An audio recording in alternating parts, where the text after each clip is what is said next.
السلام عليكم ورحمة الله وبركاته. ازيكم يا حبايبي؟ عاملين ايه؟ وحشتوني جدا جدا. معاكم مروة مروان من قناة يوميات سعد ومروة. هنعمل مع بعض النهاردة مبكبكة، وان شاء الله هتعجبكم بطريقة سهلة وبسيطة. انا اول مرة اعملها، احنا بناكلها عند ماما على طول، اختي بتبقى عاملاها هناك. بجد طعمها حلو جدا. عملتها النهاردة كده باضافات بسيطة، وان شاء الله هتعجبكم. جربوها وقولوا لي رأيكم عليها في التعليقات.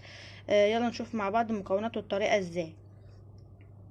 نغم بنتي اصلا كانت بتعمل مكرونه زي دي، ما كنتش عارفه انها مبكبكه. كانت بتعمل مكرونه زي دي برضو مقطعه فيها بصل وفلفل وحاجات من دي، ونفس البهارات اللي انا حطاها دي، بس من غير الفراخ يعني والبطاطس وكلام من ده. بجد كان طعمها تحفه زي ده. انا مش فاكره احنا عملناها مره قبل كده على القناه وصورناها، يعني هي عملتها قبل كده معايا على القناه وصورتها ولا لا. جربوا الطريقه دي وان شاء الله هتعجبكم. من ساعة ما خلصت يا جماعة وانا عمالة اكل منها، مش قادرة اوقف حتى لغاية اما نيجي ناكل نتغدى كلنا سوا. بجد جميلة اوي، جربوها. بألف هنا يا حبيبتي. شوفوا الطريقه مع في الفيديو ازاي، وما تنسوش تدعمونا باللايك والاشتراك. يلا بينا على الوصفه. المكونات اللي معايا هنا: صدر فرخة، الناحيتين بتوع الفرخة بتوع الصدر. تقدر تعملها بلحمة وتقدر تعملها يعني من غير بروتين خالص. وعندي هنا بطاطساية كبيرة او وسط متقطعة مكعبات، وتقدر تستغنى عنها، يعني كل واحد وحريته في الاكل. ومعايا هنا الصلصة دي متخزنة عندي في الفريزر.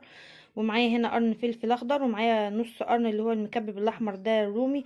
نص قرن بس فلفل احمر. ومعايا هنا بصلتين متقطعين مكعبات، بصلتين بقى كبار، ممكن تخليها بصلايه بس واحده على حسب ما انت عايزه. انا بحب البصل يبقى كتير في الاكل. وعندي هنا المكرونه، تقدر تعملي كيس او اتنين على حسب بقى ما انت عايزه. عندي هنا البهارات: واحدة مرقة دجاج، ومعايا هنا معلقة شاي صغيرة ملح، معلقة صغيرة بهارات لحمة بقى، بهارات 7 بهارات، بهارات كفتة اللي موجودة عندك. عندي رشة صغيرة جدا قرفة، انا بحب القرفة في المكرونة. وعندي رشة صغيرة برضو حبهان، ما كترش منه عشان بيمرر. معايا هنا نص معلقة صغيرة شطة لو انت عايزاها سبايسي وتقدر تستغنى عنها. معايا نص معلقة صغيرة فلفل اسود. معايا هنا ورق لوري. ومعايا مكعب مرقة دجاج. هنشوف بقى الطريقة مع بعض. انا بصور هنا ان اللمبة بتاعت المطبخ محروقة، بس على ما العيال بس يشتروا اللمبة ويجوا ونركبها ونكمل تصوير في المطبخ. حطيت هنا رشة زيت ونزلت عليها بالفراخ. انا كنت قطعتها مكعبات كده. وهفضل شوحي فيها لحد ما لونها يتغير كله، وتحس ان هي بدأت تاخد لون مصفر، حاجة بسيطة كده. أه انصحك ان انت تحطي الفراخ يا اما واحدة واحدة، يا اما تحطها على النار عالية عشان ما تنزلش مية، عشان ما تبقاش عامله زي المسلوقه. احنا عايزه بس انها تاخد تحميره بس كده، لون ذهبي، بس على اساس ان هي يبقى شكلها باين ان هي واخده بس تحميره. وكتر ما انت بتقلبي فيها وبتسويها مع الخضار والحاجات اللي هتحط ده، اصلا هيساعد في تسويتها ان هي يعني تاخد سوا قبل ما تحط المكرونه كمان. يعني مش هتضطر ان انت تسيبها على النار وتحط لها نقطه ميه انها تستوي ولا كلام من ده خالص. لو بتعمليها بلحمه بقى، انت بتسوي اللحمه طبعا الاول.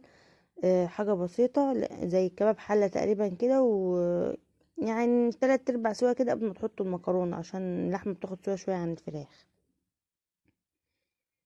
كانت نغم بنتي بتعمل المكرونة دي، بس كانت بتعملها من غير فراخ ومن غير لحمة ولا أي حاجة. بتعملها كده بالبصل والفلفل والكلام ده كله، نفس الحاجات اللي بتحط دي بالظبط. كنت بحب اكلها منها، او ما كنتش اعرف ان دي المبكبكه. انا اول مره اعملها اصلا عندي في البيت، وكانت دايما اختي بتعملها عند ماما، كنت باكلها هناك وكانت بتعجبني انا والولاد. فاول مره اعملها في البيت. هنا نضفت البصل، انا مقطعاه برضو مكعبات. هفضل اقلب فيه كده لحد ما البصل ياخد تشويحه وياخد لون بسيط. هنزل بقى دلوقتي عليه بالفلفل. عايزه تحط قرن فلفل حر حطي، يعني لو انت عايزاها سبايسي ده حاجه ترجع لك انت بقى. هقلب برضو تقليبه كده لحد ما احس ان ريحه الفلفل طلعت. انا عندي العين دي اعلى عين، فعلشان كده تحس ان هي محروقه الحله من الجنب كده، على الرغم من ان النار بتاعتها هاديه، بس هي ناحيه بره كده بحب اطبخ عليها كده. خلاص انا هنزل بفص الثوم بقى. فص الثوم ده انا دق حوالي 5 أو 6 فصوص ثوم، مقطعهم كده مش دقاهم. عايزه تدقهم براحتك انت، بس انا استسهلت يعني وقلت اقطعهم قطع صغيره. هاخد نصهم من الفصين الاخرانيين دول، هسيبهم يتحطوا قبل ما اقفل النار على طول. بتدي ريحه وطعم كده حلوين على فكره. التكايه دي انا اختي اللي كانت قايله لي عليها، ان انا احط برضو فصين ثوم في الاخر كده مدقوقين او مفرومين كده ناعم، قبل ما اطفي على المبكبكه. المبكبكه دي اكله ليبيه واسمها الجاريه اصلا، يعني في ليبيا وكمان بيقولوا عليها الجاريه.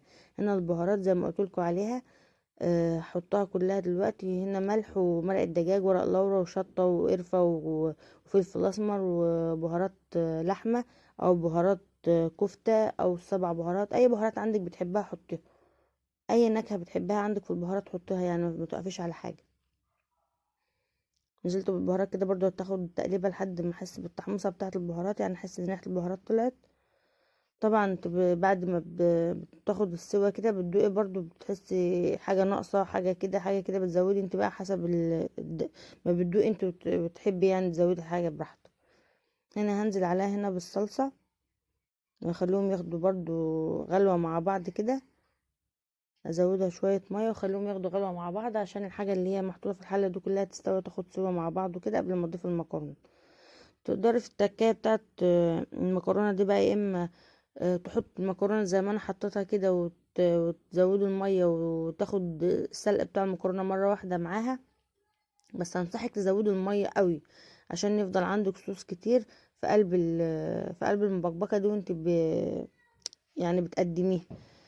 آه، يا اما تبقى تسلقها سلقه بسيطه، يعني غلوه واحده بس بره كده، وترمي ميتها اللي هي فيها النشا، وتقومي منزله المكرونه كمل سواها في الميه بصلصه بتاعتك اللي انت حطاها فوق الفراخ دي. هنا انا ضفت الميه وهسيبها تاخد غلوه. الميه لازم تكون نازله بتغلي يا جماعه، ما ينفعش نحط ميه من الحنفيه، لان خلاص اوريدي الحاجه اللي على النار كلها سخنه، يعتبر الفراخ برضو خدت يعتبر سوا، ما ينفعش تنزلي عليها بميه من الحنفيه بقى تاني. نصيحه برضو، ما تيجي تعملي الفراخ حاولي ان انت تقطعها مكعبات اكبر من كده شويه عشان تبقى باينه. يعني هي كانت باينه وكل حاجه، بس كانت بالنسبه لي القطعه كده حسيت ان هي بعد التقليب والتسويه والكلام ده حاسه انها اتهرت شويه عن الاول، فما تعملها قطعه كبيره شويه هتبقى ماسكه نفسها في التسويه، يعني هتبقى مش يعني في بعض القطع من هنا اتهرت عندي يعني، فعشان كده بقول لكم على النصيحه دي. هنا انا ضفت البطاطس ده حوالي بطاطسايه تقريبا، عايزه تزودي او تقللي ده حاجه براحتك، انت مقطعاها مكعبات برضو، مكعبات يعني تحس مكعبات اكبر من اللي انت بتقطعاها مع البسله شويه ده برضو عشان ما تتهراش. وهسيبها تستوى، وعلى ما تقرب ان هي تخش في السوا البطاطسايه نفسها تضغط عليها تحس انها قربت تدخل في السوا، هتزودي المكرونه. الوقت هغطي عليها بقى واسيبها تستوي حاجه بسيطه لحد ما البطاطسايه تستوى. كل شويه اقلب فيها برضو علشان انا مش مزوده ميه كتير عشان الصلصه ما تنشفش وتتحرق. بس هي بجد التجربه كانت حلوه، انا اول مره اعملها زي ما قلت لكم اول فيديو، بجد حلوه وعجبت الولاد وعجبت باباهم جدا. آه هنا انا بوريكم القطعه بتاعت الفراخ قد ايه، يعني حاولوا كبروها اكبر من كده شويه. هنا كانت استوت شويه. ونزلت هنا المكرونه صحيحه زي ما انتوا شايفين، وهزود بقى شويه ميه برضو علشان الصلصه ما تبقاش كتيره ويعني الميه تساعدها في السوا اكتر شويه كمان. النشا بقى بتاع المكرونه هنا علشان محطوطه من غير ما تتسلق، وهو ده الصح اصلا. النشا بتاع المكرونه كل شويه بيتقل الصلصه، كل شويه تقل الصلصه، فانا كنت متابعاها كل شويه بضيف عليها ميه سخنه، لازم تكون ميه سخنه. أه انا عايزه بقى اما تيجي تعملوها، يعني دي الملحوظه اللي انا عملتها، اما تيجوا تعملوها الاحسن، ولما اجي اعملها مره تانية برضو الاحسن ان انا ادي غلوه واحده بس في للمكرونه اللي هي تتسلق لوحدها، غلوه واحده بس، وارمي ميتها اللي هي بالنشا دي، وارجع تاني المكرونه على على بقيه الاكله كده. يعني شايفين هنا التقل بتاعها بسبب النشا بتاع المكرونه عامل ازاي. ده لما تيجي تفتحي الحله ان انت عايزه بقى تقدمي الاكل وتغرفي في الاطباق وكده، بيكون خلاص النشا بتاعها مسك الحاجه، يعني بتبقى تحسي انها مسكت في بعضها كده. هتشوفوها برضو اللقطه الجايه. هنا هضيف فص الثوم اللي بقى قبل ما اقفل، هقلبها تقليبه بقى وطفي عليها ونقدمها مع بعض. يا ريت لو وصلتوا معايا لحد هنا في الفيديو ما تنسوش تعملوا لايك واشتراك وتفعلوا زر الجرس عشان يوصلكوا كل جديد. دي شكلها في النهايه وبالهنا والشفا، ما شاء الله عليها، طعمها جميل بجد، روعه روعه روعه. جربوها ان شاء الله هتعجبكم. يا ريت لو وصلتوا معايا لحد هنا في الفيديو تعملوا لايك واشتراك وتفعلوا زر الجرس عشان يوصلكوا كل جديد، وبالهنا والشفا.